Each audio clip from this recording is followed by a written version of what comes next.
Welcome to the panel on the OpenID standards for zero trust and account security, namely shared signals and events framework, continuous access evaluation profile, and the RISC profile. Awesome set of panelists here. We can get them started with the introductions, and I'll also introduce myself at the end. But thank you for spending your time with us today.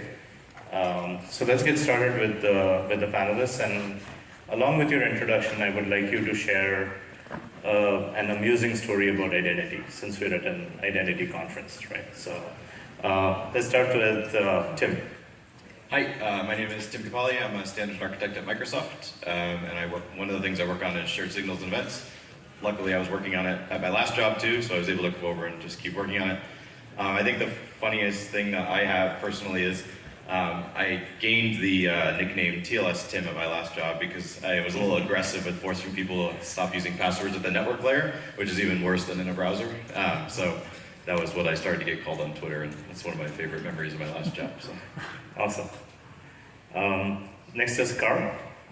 Carl McGinnis, I'm the chief architect at Okta. Do work across all of our products, standards. Been at Okta for a long time. Identity story. So early on, when Okta was building our sort of MVP for our Scion product, we had a feature for recovery security question. And our engineer team, I had to make it so that I wanted to make it so a customer could choose their own security question. But the engineering team, obviously, too much data migration, blah, blah, blah, it takes too long to do X. So my quick hack was I just created a default security question, which was, what is your favorite security question? And didn't care and threw it out there. And then every once in a while on Twitter, I find people post that security question because we have a bunch of random customers using our products from way back when. And I still see, I'm like, man, I didn't expect that to last. That was a shortcut. Right. Next up is Shane. Hey, I'm Shane Miel. I'm a principal engineer at Cisco, working on our zero trust solutions, mostly continuous trusted access right now. My name, as I said, was Shane Miel. It hasn't always been Shane Miel, though. When I got married, I was Shane O'Neill. My wife was Rebecca Meek. And we wanted to have the same last name, but didn't want either one to have to change without the other one changing. That didn't seem fair. So we took the first two letters of her last name, last two of mine, and we smushed them together to make Miel. And it has a nice benefit that it means honey in French or Spanish, but neither of us are from France or Spain. But that's not the funny story. So I'm from North Carolina. I don't know how things are where you live. But 13 years ago in the South, people weren't really ready for a man to have a maiden name. It caused a little discomfort sometimes. Nobody was mean, but there was a lot of confusion. So my favorite story was that shortly after we were married, I had to stay overnight in the hospital, and she came to visit me. My wife came to visit me, and she was at the reception, and she said, "I'm here to see Shane Miel. Oh, you might have him in your system as Shane O'Neill." And the receptionist looks at her and says, "Honey, is he in the witness protection program?" One, no. And two, if I was, would she have told me? Next up is Nafis. Hi everyone, I'm Nafis Zabarjadi. I'm a product manager at Google. I work on our account security, focus on a number of different things, including protecting high-risk users, OAuth platform, a bunch of other things, and some of our signal sharing work is in line with that. When I was, that's for an amusing story, this one's embarrassing. When I was freshman year of university, way back in the day, I got a phone call from a campus police officer at 7:45 on a Saturday morning. And he said, "Are you going to be there? I'll be there in 15 minutes. So I, in a panic, got out of bed. All I could think about was, how much time do I have to actually erase all the pirated games on my computer? Because that's what I thought he was going to come and check on. I was like, forget it. I'm just going to, 15 minutes is a long time to think. So all these things, my parents are going to kill me. I'm going to be in jail.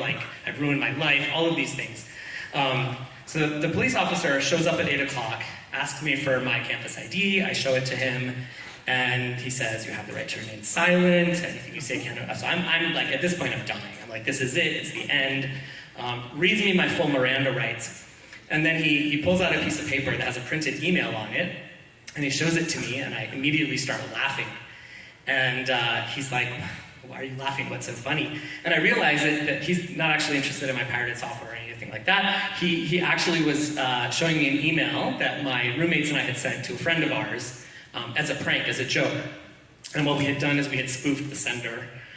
Because back in the day, you could do that. You could just telnet into an SMTP server and do whatever the heck you want. So I had to explain all this to the police officer. And he just kind of rolled his eyes and said, you know, maybe you should hold off on the pranks a little bit. But I learned a few important things that day. One, if you're going to build an identity system, make sure that it actually works.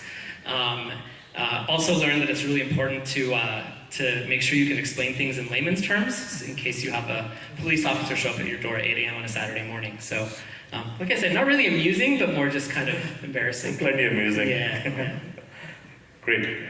So I'll take a minute to introduce myself as well. I work for a company, big surprise, Signal, and we are into just-in-time access management.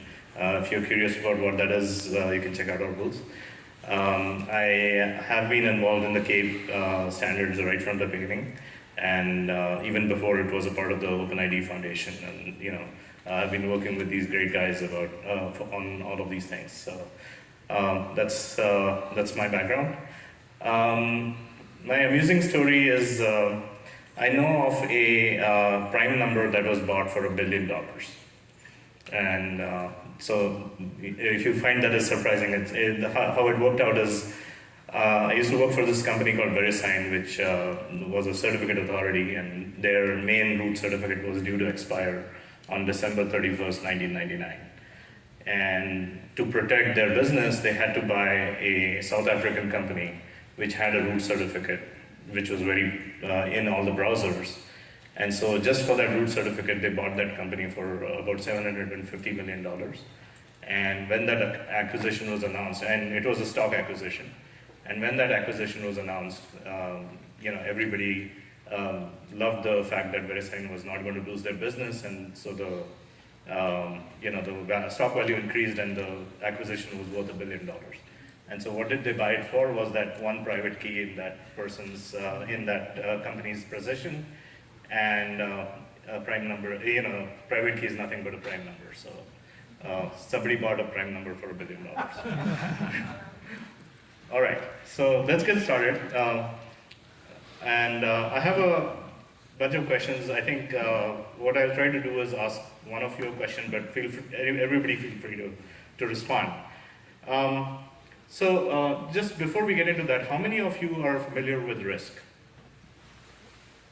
Okay, about 50%. How about the shared signals and events framework? Okay, a little less. And how about CAEP? Okay, a little less. So why don't we do this? Let's just take a couple of minutes and have you explain what those things are. So let's start with Shane. Can you tell a little bit about what SSE is, the shared signals and events framework? Sure, yeah, I will.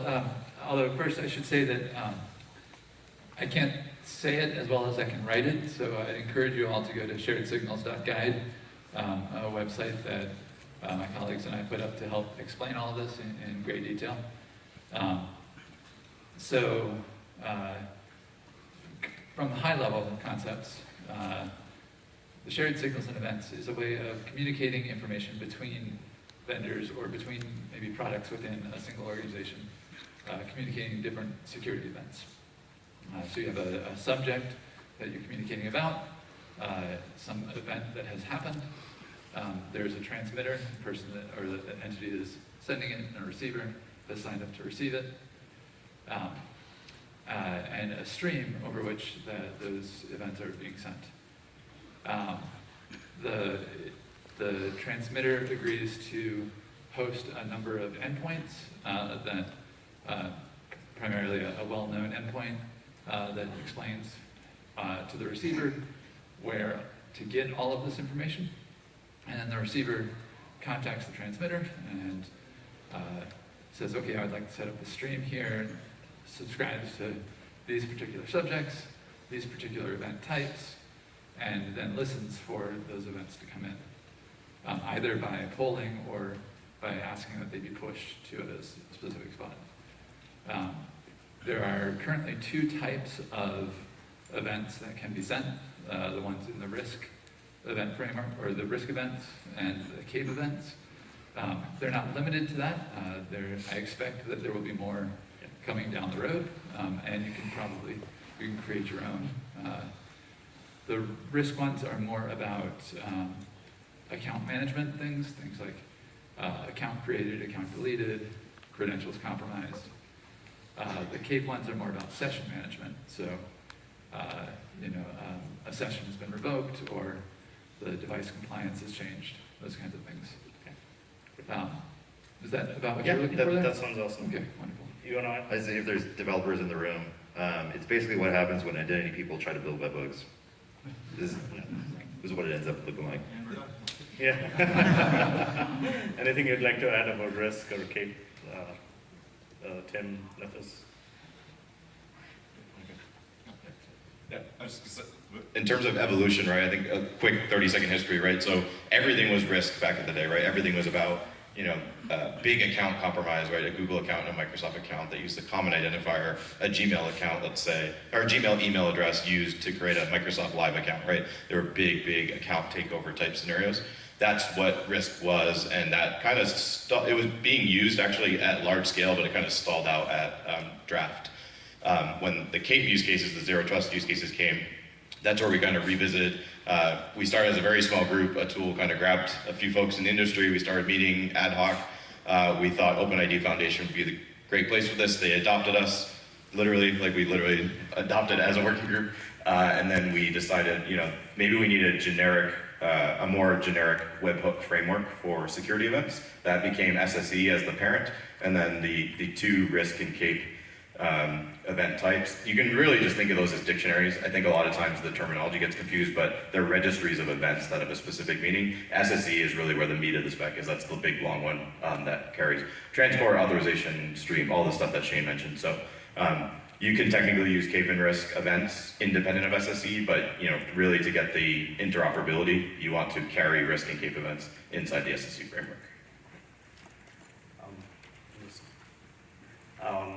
So yeah, thanks for that. And a question that I'm sure a lot of people in the audience, have is, why does it matter, right? Why are your companies interested in doing this, right? So can we start with Carl? So we always got involved when the tool put a blog out when he was at Google, and then the next week was an IIW conference, and so you just threw a session up, and so we just started talking there, and it was around the same time that Okta was doing a lot of work around sort of our thinking around zero trust, device assurance, and it had a significant amount of challenges building a complete strategy on MTLS, because that effectively was the lowest common denominator at the time to solve a lot of these use cases. But as everyone knows, certificate revocation and re-enrollment on a mobile device is a very heavyweight type event. And so if there's a change in access, a change in posture, a change in use case, you have this heavyweight problem statement of just, do we revoke the mobile device as our only mechanism to try to do that? And then also, if you think about the world was moving to OAuth, right? So a lot of customers were still in a more WAM-based mindset of, hey, we have cookies, we have sessions, we centralize all this stuff in a giant session database, we can do all this cool stuff. But as everything got distributed, all the applications moved to the cloud, everything became more OAuth-based workloads. The challenge became that these sessions are very long-lived, and the IDP events happen, once when the user sort of launched the app and paired it to the OAuth server, and then the IDP was kind of out of the picture. And so those were the 2 main scenarios at the time that were sort of super pressing for us to try to get ahead of, which was really, how do we think about device assurance outside of MTLS to be able to express device posture, and how do we start thinking about long-term sessions and attenuation of characteristics, whether it's user authentication, device assurance, how do you decay or attenuate, authentication decisions or authorization decisions over a long-lived session without causing all this user friction of, go back to the mobile Safari, pop the mobile Safari thing, have the user, all of these different user friction loops are there as folks were expecting sort of more of these permanently always signed in YOLO type experiences. And so those were the things that drove us to sort of start the conversation with you and what can we do about it. I'm sure all of you want to add to that. Yeah. Yeah, I'll give actually two answers. I'll give the first answer when I first joined the effort, which I was at a previous job. I was actually working for a network company, network identity. So if you've ever worked on that layer, it's drastically different than the browser-based identity world.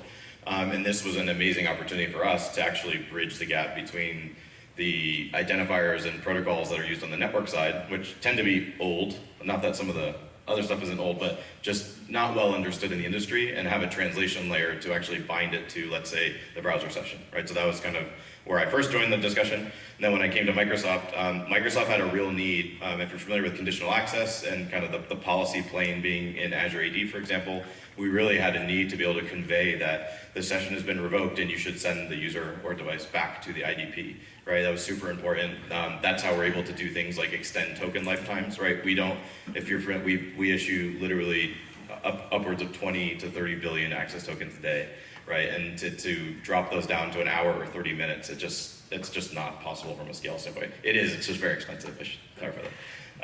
So the idea that we could actually potentially use longer tokens if the consumer of the token was able to understand these events, we can kind of provide a more flexible environment for those.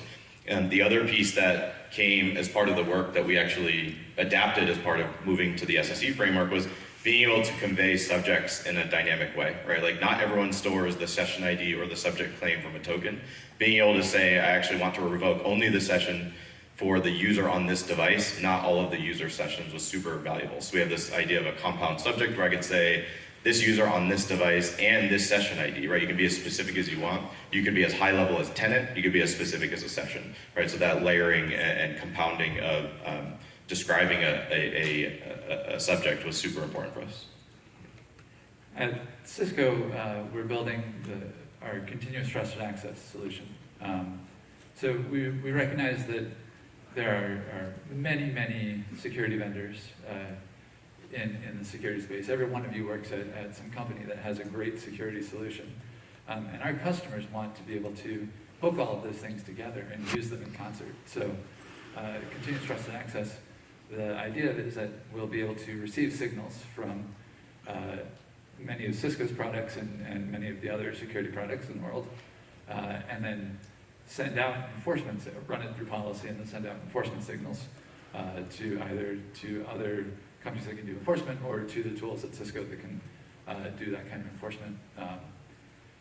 So shared signals and events seemed like just a no-brainer for how to make that communication happen easily and quickly. Great. Yeah, I was going to say, I think for Google, everything that everyone up here shared has been true for the past few years, but our kind of experience in this space started actually in the RISC days, as Tim was saying kind of earlier on. And it was primarily motivated around protecting users on the consumer side, because we wanted a way to let relying parties know that we had detected some change in the account state. And again, like Tim was mentioning, RISC is it's an account level signal that's sharing. It's a dictionary based on things that happen at the account level. So, we've been doing that for a number of years, and you can subscribe if you use sign in with Google. You can subscribe to get those events, and when we have so many people working on this, we really wanted third parties to be able to access that and do something to keep users safe when something happens to their account. And then of course with CAEP now we have a really nice complement to that, which is these more granular kind of session level things, an extension into kind of our workspace and enterprise domain. And so it's a really nice sort of marriage of all the areas where we as a company are interested in keeping users safe. Just to build off sort of what Tim and Shane were saying, the combination of sort of the complex subjects as well as the security vendor interoperability is pretty significant. If you think about the number of sort of EDR vendors, the MDM vendors, there's a lot of security products within the ecosystem that any given customer has. And as an IDP, you have to integrate with whatever the customer's choice of technology is. And having to build one-off integrations with custom webhooks, custom callback code, custom use cases, figuring out how they call their device identifier, remapping that through. That was pretty much the world we were in, and we were limited with the number of products we could integrate because the cost of those integrations was high to build. So the promise is, obviously, we can democratize that by building a standard around how some of that stuff works. Then all of these products can speak it, and then you get the dynamic subscriptions, and then you can pull together whether it's a security product or your own custom built security operations center, or whatever actor wants to play a role in that. You don't have to sort of build custom one-off integrations for it, which is kind of the world we're all operating in right now. That's great. And I mean, something that will build confidence in the audience is, to what extent does your organization, Tim, use these stuff? Is it just like, you're talking about it but not really using it, or you're So currently, the state at Microsoft right now is we are actually using the CAEP events. We're actually not, we haven't implemented SSE yet, that's kind of a phase 2 for us, but we're using the CAEP session revoked event internally. You can think of like all the Microsoft products more or less as third parties, right? They're all gigantic, Teams has hundreds of millions of daily active users. Azure AD sends about just over 25 million session revoked CAEP events per day. So we actually thought this was a great opportunity before we open the floodgates to the world to start subscribing to these events. Let's just treat our own products as third parties and see how this scales. So today, if you're familiar with the Microsoft Graph, we're actually sending these events in the exact same format they would be via SSE, but via Microsoft Graph. And the next phase for us is scaling up more or less a front end that speaks SSE that probably will go to Graph in the back end. We want to make sure it's interoperable for everyone. So hopefully that gives you some confidence. We've been using this since the start of the pandemic. Obviously the hockey stick issuance of tokens during the pandemic was really the driver that pushed all this forward. And we're committed in continuing. We're actually now doing some more work with RISC as well, and we'd like to support some of the other CAEP events over time. As we mentioned, it's very modular. Once you kind of support the core, you can drop in new events fairly quickly. I know Google has some interesting numbers. Would you like to share them? Yeah, we've been using RISC for a number of years. We actually, it's branded externally, so users don't know what RISC is. So we call it cross-account protection. We have, last I checked, about 1 billion users that can take advantage of cross-account protection. They have at least one linked account that's receiving signals. We send upwards of 2 to 2.5 million signals a day, security signals based on the risk profile. So yeah, I mean these protocols, these systems work. They work really well, and it's actually saved us a lot of like everyone's sharing, just the point-to-point connections and the one-off integrations. We haven't been doing those as much, and it's been really great for our third-party users. Can I add something just to Sure. Yeah. I just want to explain one thing for RISC specifically. Like the use case that we're talking about, right, is that, let's use Microsoft and Google as an example. You don't obviously have to use either company's email, but you can sign up with an email address from another company. If your account recovery is tied to that other company, you should probably know that the other account was compromised and that someone can recover the account. That's really the big driver behind RISC for account compromise, because that's super important, right? If your Gmail account's compromised and you do an account recovery for your Microsoft account, like the whole thing's compromised, right? So that's really the big driver there. I just wanted to highlight the specific use case because it's crazy at scale, the numbers. Yeah, and I think one more thing which might help the audience is, how many independent services depend on these RISC signals? I don't know the exact number, but it's, a few big ones, like the ones that we're talking about, but also I think it's hundreds of thousands, is the last I checked. It might be millions. So these are independent kind of relying parties that can then take advantage of these signals. All you have to do is, as was shared, you just set up a receiver, connect to the endpoint, and ask to receive signals, and as a transmitter, as an IDP, we'll just shoot those signals out. So yeah, like you can see, it's like heavy production use, scaled up to hundreds of thousands of applications, and Cisco has done some great work in terms of the helping developers do this. So can you talk a little bit about that?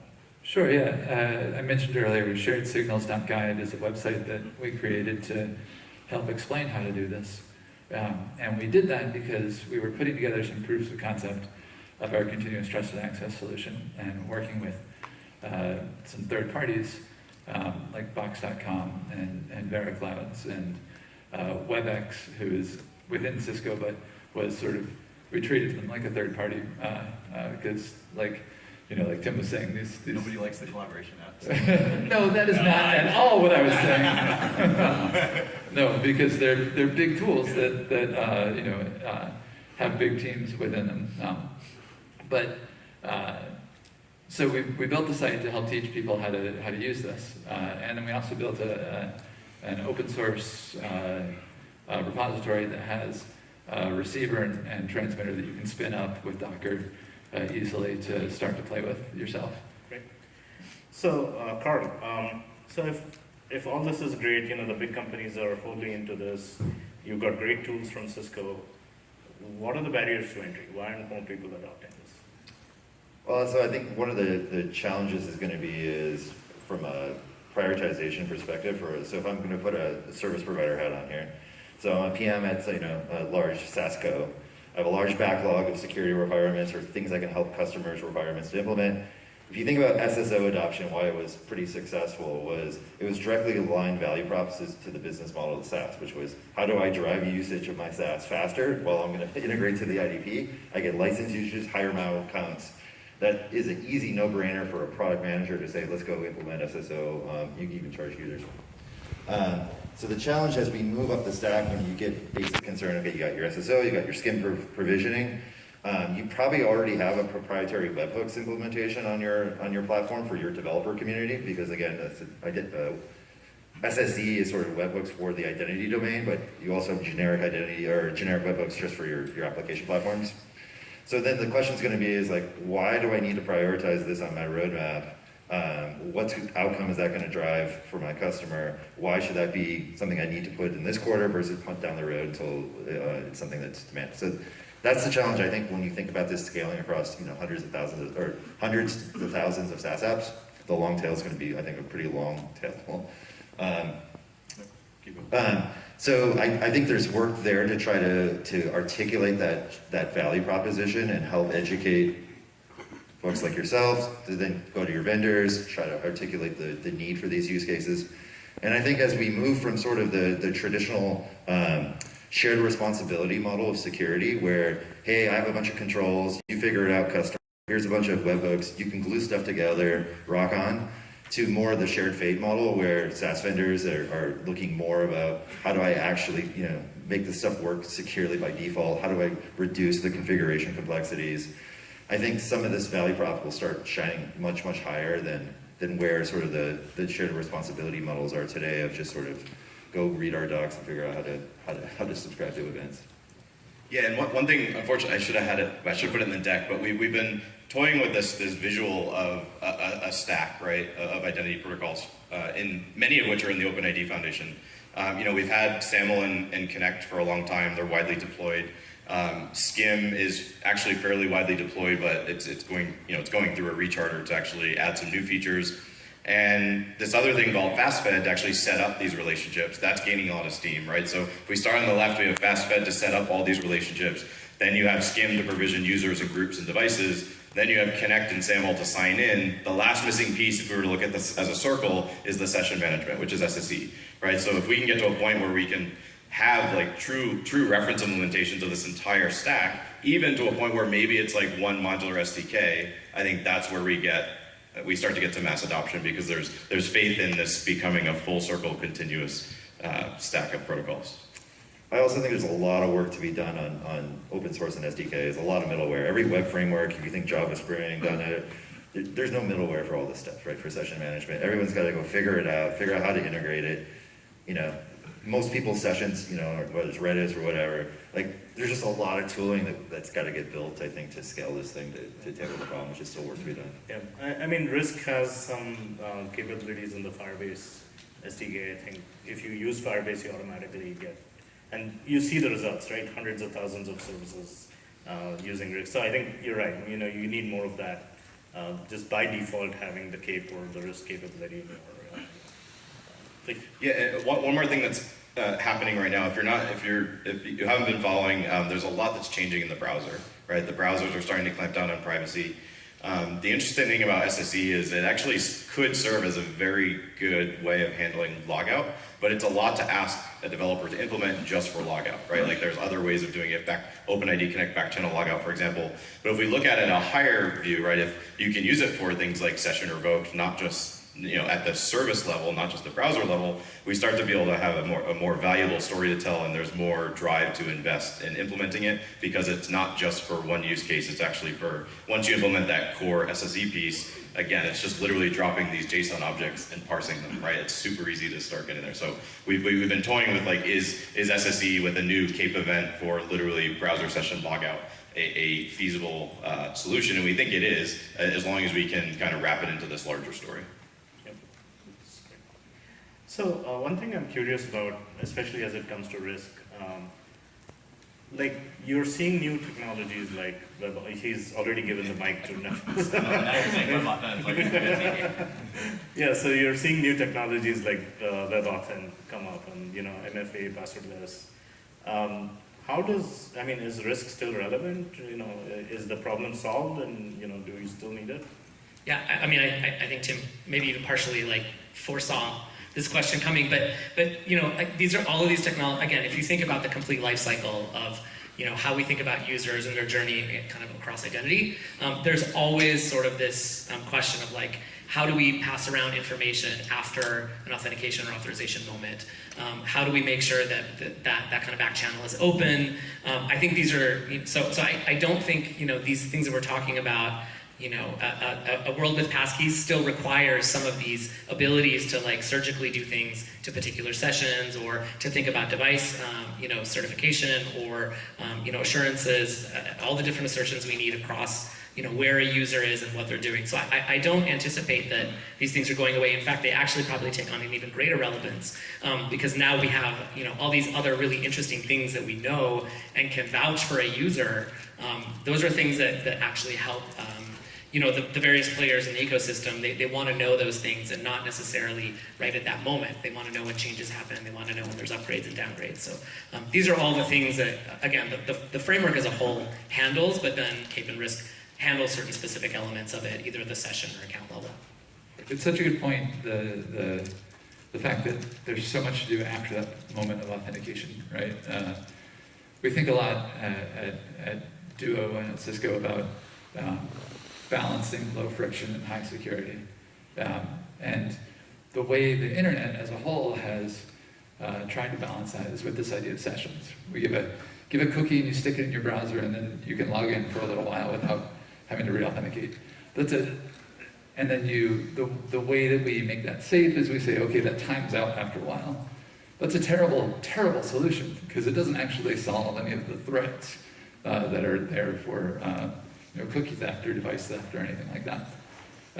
So yeah, the idea of being able to interact or cut off the session, do something with the session at the moment that a threat is detected, and not wait for some random timeout to happen is very powerful. Yeah, and maybe just one more thing to add is, there's the other thing that this framework and some of these profiles allow us to do is also allow kind of the ecosystem to benefit from the sum is greater than, what is it? The sum is greater than the parts. The whole is greater than the sum of the parts, sorry. That really, again, we know that if you think specifically around the security component or security piece, attackers know that, moving laterally is a way that they can evade our systems. So actually having the ability to like share and talk about things, obviously in a privacy-preserving way, in a way that respects what, the owner or administrator of a domain wants to do. We have to think about all of those things, but being able to share information and make sure that, attackers aren't evading us by virtue of the fact that we have all these various systems, that there's all kinds of different providers. Like, we don't want that to be an encouragement to attackers. We actually want this, CAEP and RISC to sort of really help us address that need. I think a really interesting emerging area that's going to be extremely valuable to leverage this in is really thinking about B2B and supply chain.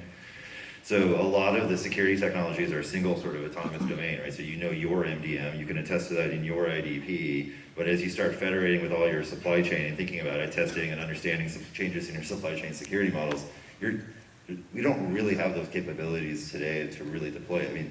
SAML, SCIM, OpenID Connect, like, we're talking a lot about sessions and SaaS and major SaaS applications, but as you just start talking about securing the supply chain, and it's going to be very critical to have these more loosely coupled pub-sub type relationships that enable us to talk about things that happen on both sides that aren't necessarily just SCIM messages or something that's more traditional lifecycle concerns that we have within a single enterprise domain. That's good. Yeah, well, you said about that, so I have to say something. So the interesting thing that I think we're gonna start to see over the next 5 years is the value of consumer federation, like signing with Google, signing with Apple, Microsoft. I'll name everyone to be equal, but the value of that's going to go down with passkeys, right? As WebAuthn and FIDO become easier to deploy, the burden of setting up your own auth service is going to go down, right? The reason people punt over to these providers is because it was easy. You just include this JavaScript and away you go. Now that services can take that back on, we're going to end up with fragmentation of attributes, right? Like today, like you get all these claims back from Google or Microsoft or whatever. Now these are going to come, let's say, from 3 different credentials in my wallet, right? An email from here, a phone number from there, this verified claim from here. Now you have all of this fragmentation, and how do you either keep that data fresh, be notified when it's compromised? How do you actually handle that new fragmented but very good for user world, right? And so this is actually some glue in that regard. And I think the next 5 years with a lot of this wallet, passkey and wallet, in my opinion, go very close together. You'll hear me probably talk about that ad nauseum, but I think it's going to be very interesting moving forward. Yeah, certainly going to be very interesting to see the adoption of all this new stuff. Just coming back to like the more immediate stuff, right? If I'm a developer at like a big SaaS company, right? I'm sure I have the kind of security problems that CAEP and RISC solve. I'm sure I have to solve them internally as well, right? So is there any benefit to adopting like these standards so that you can get the benefit internally and at the same time interoperate with others? Like, yeah, please. That was another internal driver for us. Is as M&A happens internally, as you grow, you start acquiring other products or clouds.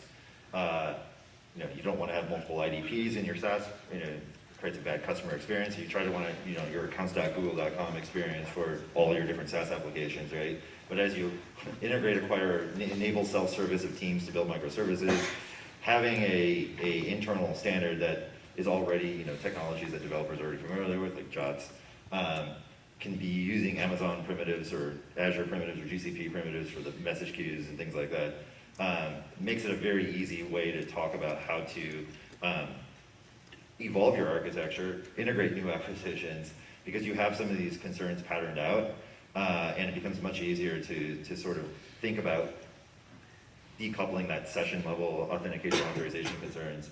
Not quite as big as Microsoft level problem statement, but I think everybody has those types of journeys with their applications evolving them, that this is pretty applicable to. And I will say that's exactly what happened at Microsoft, right? Engineering came to us, they said, we're going to start passing these. We're just going to do it in our own format. They were kind of using a JOT, but it was unsigned because it was internal. And we're like, how does this look? And they're like, oh, that's perfect. And they're like, we'll use that. So when the time comes to expose it externally, all we have to do is plummet through. So that was exactly how it went down for us. Yeah, I mean, that would be a huge saving in terms of engineering costs, right? Yeah. You already had the token signing service for other things. Like all the infrastructure was there. It was literally just getting agreement on a data model, which is sometimes can be quite the battle. But in this case, it was like, oh, it's literally already there. It's in a draft specification. Go. And like within a few weeks, they had the first implementation ready. Yeah, it's hard to account for the time that it takes to get just a single team on board of doing something, and then you make that 2 teams doing something, and once you get teams in like slightly different orgs within a company, like things move so slowly, and so anything that you can do to grease those wheels is very, very useful. That's great. And I know we've said it a few times, but there's like kind of framework elements, like conceptual things, and then the dictionaries.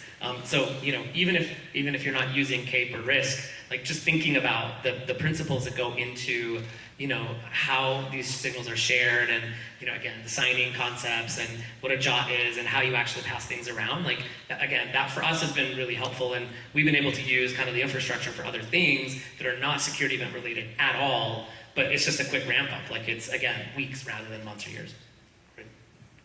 So if I work at in the IT department of an airline or an insurance company or any financial institution, I'm probably using tens, if not hundreds of SaaS services, right?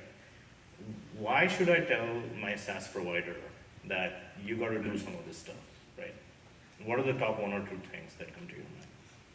Yeah, I think I will not answer directly, but so one of the things we really thought about as we're looking at this is there's really 2 paths to implementing this, right? There's There's the under the covers as a utility, which I think is actually for us at Microsoft integrating with an Okta or a Salesforce or any of these big players. This is just another thing we use under the covers to build the Salesforce integration or the Okta integration. And admins will never be even aware of this. Maybe it's in the documentation, but they don't have to know these protocols. They don't have to know anything about them. It's just these are the use cases we enabled as part of this fabric, like including SCIM and FastFed and all these other things, right? It gets wrapped up into this completely abstracted away, awesome integration between two platforms. Then you have truly, I'm an admin that either has a line of business app or the company I'm doing business with doesn't support it yet, and getting them to do it. And I think the line of business that's probably a loaded question where you get into like SDKs and implementing yourself, but reaching out to vendors and at least, especially if your your IDP that you use already leverages these, and you need things like session control and device compliance and all that, just making that known, but just bubbling that up is how all of these standards make it into products, right? We have to do it internally at companies, right? I have to make the case to engineering and product that we should do this, and we need customers and partners to do the exact same to your vendors. So from your CISO's perspective, right? As we talked earlier in the conversation, the threat model is all about these long-term sessions, and how well have you automated your security operations to handle all the different threat detection and remediation workflows across everything you need to think through.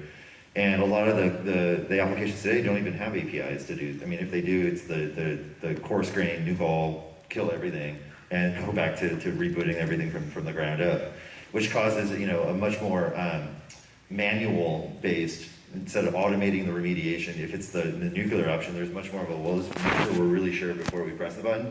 If it's a much more fine grain, like you just kill an individual session in an individual context, the chance of you saying, oh, I might be okay with automating that remediation because it has low impact to the business is much higher. So I think CISOs are the ones that I would love to encourage to help drive this through as just general RFP requirements inside of an enterprise-ready SaaS application. Yep. Great. So we have a few more minutes. I wanted to give the opportunity to the audience to ask questions of the panel. We have an amazing set of panelists here, so let's start with you. Do you want to give one mic? Yeah. Maybe I'll just roam around with this. Watch out for your mic. Question about SSEs and OIDC specification for back channel logout or front channel logout. How do they complement each other? Are you going to say like one is going to become superseding the other way of doing things? Yeah, I mean, front channel logout is effectively dead starting like October next year. Sorry to be the bearer of bad news. Not my choice. Your company did. No, I'm just kidding. No, it's all good, right? The same patterns. Just to expand on that, the patterns that front channel logout uses are the exact patterns that ad trackers use to follow you on the internet. No, but he said front channel as well. So that front channel, imagine front channel gone, right? It's still there, but it's going to die. Back channel is I actually almost consider back channel to be a very specific SSE-like use case, but it's only for that use case, whereas SSE is a little bit more generic and can handle some of these other ones, right? So if you have an immediate need for back channel and don't have the time to implement SSE, you should continue that path. It's been defined for a long time. It's on its way to final draft, to final spec. But I think what we want to do is expand. If you are thinking about these use cases, maybe you should think about using SSE instead, because it's a better return on your investment. And they're not mutually exclusive, right? So the path to maturity can start with expose an endpoint for back channel logout. It's a job, it's a set. You're already then learning about sets and subject identifiers and all these things that you need to start learning from. Get it shipped, get immediate customer wins, and then start the next part of the journey as you start thinking about broader set of session zero trust scenarios on your roadmap. Then you have to think about, again, different sets of technology infrastructures. How do you want to scale your message queuing? So I don't see them as A versus B. I see them just as a path, because this front channel logout problem, like, again, killing the session is the P0, and then these more fine-grained scenarios are at net new use cases, new value props. And so I think it's an and conversation, not an or. Yeah, I'd request the person who's asking the question to also say your name and your company. Hi, Carlos Perez, New Relic. In most circumstances, I kind of see, look at the federated case you're looking at like identity bridging, where you're kind of hosting your own IDP and then you're introducing a federation between another IDP. So in those circumstances, are we saying that both IDPs are participating in OpenID SSE, where one is the consumer listening to that upstream and then rebroadcasting locally to make sure that its downstreams are logging out? There's certainly nothing stopping anybody from being both a transmitter and a receiver in any of these situations, if that's what you're asking. There's the operational aspect of the relationship, and then there's what you're authoritative for as that party, right? So I think like Google and Microsoft for consumer accounts sharing, that we wouldn't echo that beyond, also because there's privacy and legal agreements for those kind of things. So like we wouldn't necessarily echo that on beyond, but that may trigger some other action internal to that platform that results in something else, right? So it's not an immediate mirror or reflection down to downstream providers. Is it weird that I have SAML federated logout in my head? Is that sample federated log? So you're talking about the front channel logout? Is that what you're referring to? It was just weird that it triggered that thought. So to add to it though, when I mentioned supply chain and B2B, that's another example of two IDPs that are going to get involved in it, where the end SaaS application is downstream. So at some point in time, you have a hub, you can have signal hubs, and then the transformation rules are back to who owns what, where the last IDP in the chain is the one that emits the session to the SaaS application. It knows that session identifier, so it's the one that has to actually publish the event if it wants to use that identifier to say anything about it. So the scoping of the identifiers that are used in those relationships kind of flows into those messages, and then determining on how you want to build your chains. Some events will flow, some won't. Yeah, and in a similar vein, right, the relationship between the receiver and the transmitter, that's one relationship, and you have to keep ensuring that every party in that chain is entitled to the same information.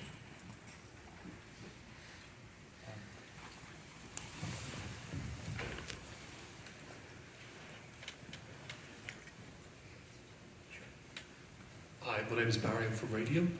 I was keen to and intrigued by Shane's point about these signals coming from across your landscape in terms of different solutions, emitting events, and aggregating and make sense of all that. And just to kind of maybe continue your point about what to do with all of those events in terms of maybe some policy-based way to evaluate and provide some sort of aggregated view, and where your thinking is in that area. Sure, yeah. So this is talking sort of specifically about what we're building at Cisco, the continuous trusted access solution. We will have a way to set policy so that when a signal comes in from one of the many different vendors that you use, you can say, okay, I want that to cause a logout, either send a logout message to the specific app, or log them out right at the network. Whatever remediation you want, or it could be other kinds of remediation. A credential compromise could cause a password reset in the SSO, those kinds of things. You get an orchestration layer, so it's like your SOAR functionality can be let's not get into like the definitions, but where you build those orchestration layers, depending on which teams own what responsibilities, you can couple those orchestration layers where they need to be, whether it's in a SOC, whether it's in an IDP, whether it's in a Cisco Trusted Access product. We're just talking about orchestration layers that we're building in. There's a question here in the front.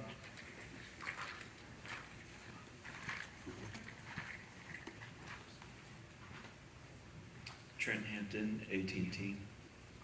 How is passkey related to SSE, CAEP, and RISC? I would say there's absolutely no direct relationship between them. So, when you implement passkey, I mean, is there going to be, can you take advantage of SSE, CAEP, and RISC, or? I think they're operating, sure, like one example actually, let me rephrase. So FIDO in general, right, we actually have an event called, blanking on the name. It's essentially like when you change your assurance level of the credential. Like, so if you have a password-based account and then you upgrade to a FIDO credential, maybe you want to alert the other party to force a new sign-in with the higher assurance credential. So that's one. So I shouldn't have said they're not directly tied, but they're parallel to each other. The other one is, just at the session layer, right? Same kind of concept. If you just want to, if your IDP has a policy control and you want to say we've enrolled a different kind of credential, or the user removed a security key or a passkey from their account, maybe you want to revoke the session. Right? So it's I think generic to any form of auth method that you want to advertise. It's just probably passkey is probably the more hot topic. Yeah. Unfortunately, we're out of time, but the good news is we have a breakout room for the OpenID SSE working group.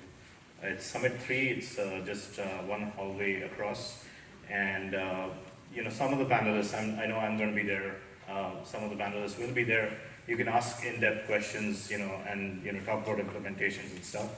The other thing, OpenID has a booth in the exhibits hall. There's a very nice demo made by a company called VeryClouds. You should definitely go check that out. I'm available at the Signal booth in the exhibit floor if you want to ask me any questions, and I'm sure some of the panelists will be at their booths as well, so you should make sure you visit those. And thank you very much for your time today, and hope you have a great time implementing all these standards.